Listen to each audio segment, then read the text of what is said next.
Je m'appelle Sam et j'ai 34 ans.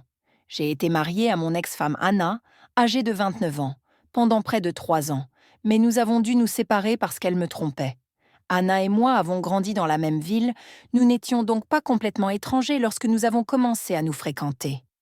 Nous avons fréquenté le même lycée, mais j'avais quelques années d'avance sur elle. Nous ne nous sommes rapprochés qu'après avoir terminé l'université. Depuis le début, je n'ai jamais voulu quitter notre ville pour aller chercher fortune ailleurs, car j'aimais y rester. Et j'ai toujours voulu être proche des gens qui comptaient. Anna était du même avis. Elle est revenue pour s'occuper du restaurant de ses parents après avoir obtenu son diplôme. C'est à cette époque que nous avons commencé notre relation. Nous sommes devenus des amis proches après son retour, et, au bout de quelques mois, nous avons commencé à sortir ensemble. Comme nous vivions dans une petite ville, tout le monde était au courant de notre relation et de la possibilité que nous finissions ensemble. Ils avaient eu raison, car c'est exactement ce qui s'est passé. Après environ 1 an et quelques mois de relation, nous nous sommes mariés, et le mariage était magnifique. Je suis un artisan et j'ai travaillé comme charpentier, ce qui m'a permis de gagner correctement ma vie. J'ai pu offrir à ma femme le genre de mariage qu'elle avait toujours voulu. Ce n'était pas très élaboré, mais c'était ce qu'elle voulait, et tout s'est déroulé comme prévu. Après notre mariage, nous sommes partis en lune de miel. Mais 2 jours plus tard, nous avons dû revenir parce que sa mère est morte dans son sommeil. Ce fut une période très difficile pour nous deux.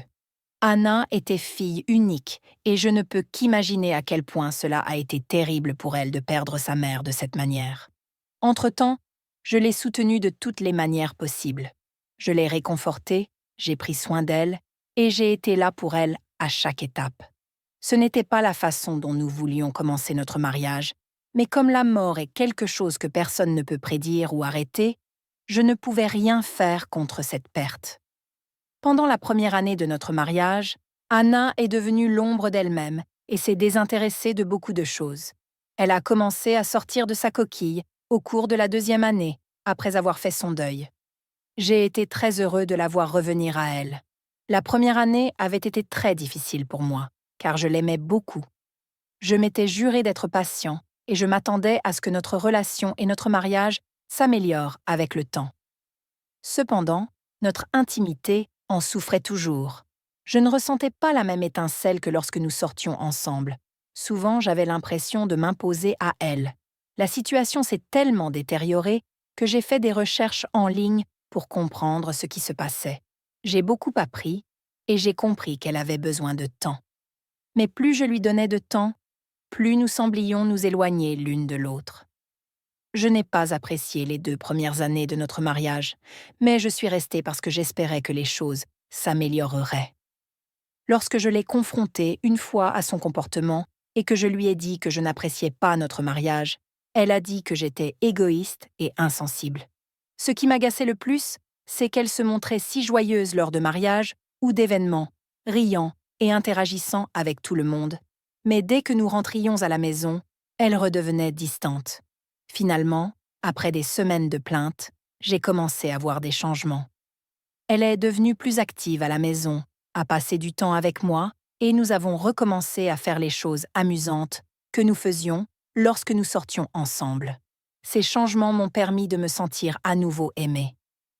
Pendant cette période difficile, je ne l'ai jamais trompée, et je n'ai jamais regardé une autre femme avec convoitise, même si j'étais tentée. Je l'aimais tellement que j'ai évité ces tentations parce que je savais ce que la tromperie pouvait faire à notre mariage.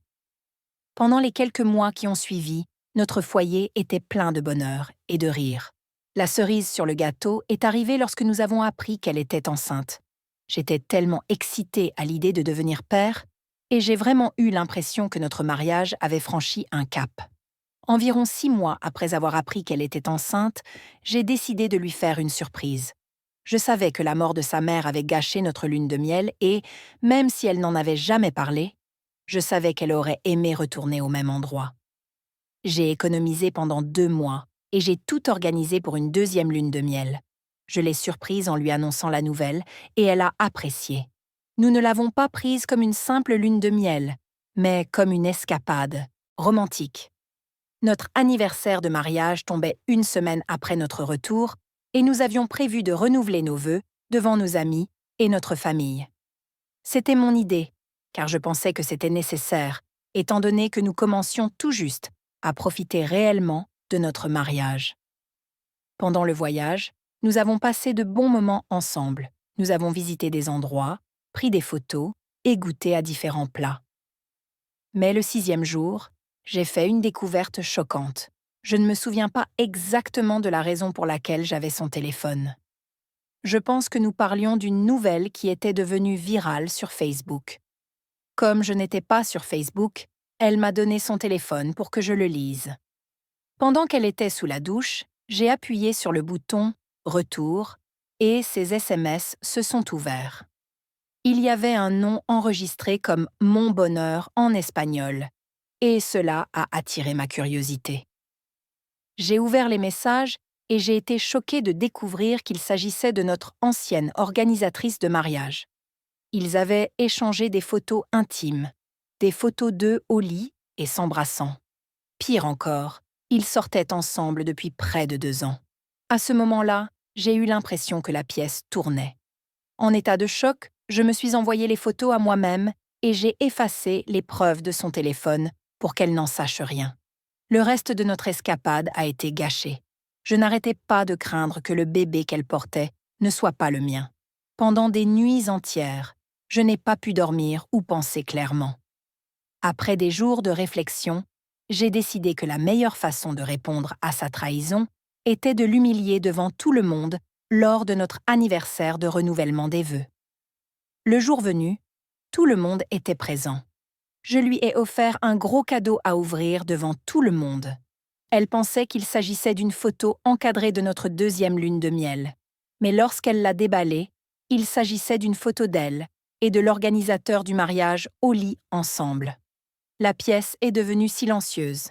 Elle s'est figée, et son amant, qui était également présent à la fête, a eu l'air horrifié. Sa femme et ses enfants étaient là aussi, puisque nous avions été assez proches. Je les ai démasqués tous les deux devant tout le monde et j'ai annoncé que notre mariage était terminé. Elle a pleuré et supplié, disant qu'elle ne savait pas comment elle s'était retrouvée dans une relation avec lui et que c'était parce qu'il l'avait consolée pendant son deuil. Je ne pouvais pas croire ses excuses. Nous avons divorcé peu de temps après. La femme de l'organisateur du mariage était furieuse et l'a quitté immédiatement. Un test ADN a confirmé que le bébé n'était pas le mien. Des mois ont passé, mais je n'ai pas eu d'autres relations depuis. Je ne sais pas si j'aimerais un jour une autre femme comme je l'ai aimée. C'est mon histoire. Je ne sais pas si j'aurais pu faire les choses différemment, mais j'espère avoir fait ce qui était bon pour moi.